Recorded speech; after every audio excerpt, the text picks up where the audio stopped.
So here's some examples of what I've seen just in the past month or two.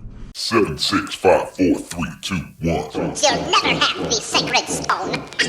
Oh, this you crazy mother.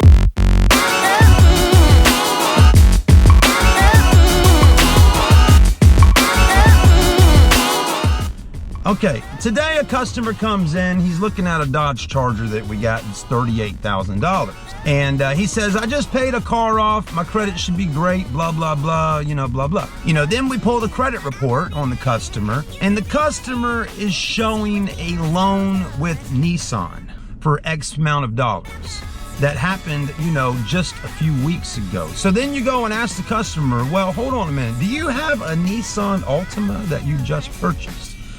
Oh, yeah, I got that car back to the Nissan store last week. You know, I got the car, I didn't like it. I didn't like it. I didn't want it. I took it back and dropped it off.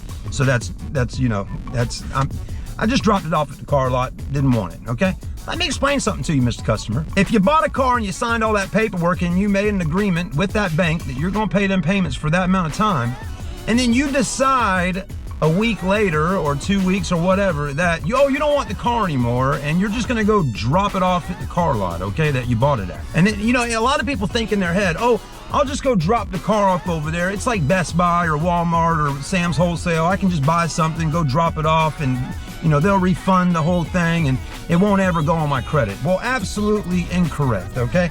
It's different in the automotive industry. Like I just said a minute ago, if you bought the car and signed all the paperwork, you can't just go drop the car back off at the Nissan store, because now you have on your credit that you're in agreement to pay a loan for however many years on that car.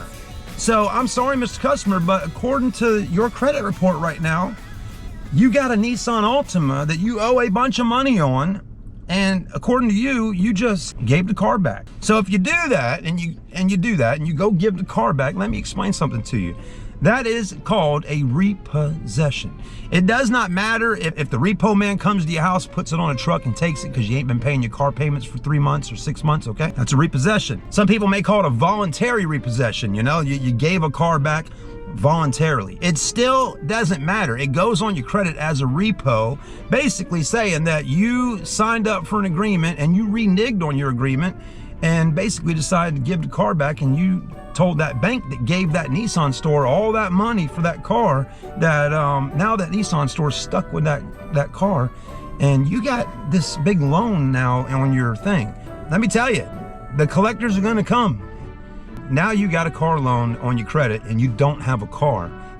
You don't have a car now, okay? So you can't do that. And if you do that, just remember, you're giving the car back and you're basically screwing your credit for the next 7, 10 plus years or however long, okay? Unless you somehow end up paying that car off from winning the lottery, okay?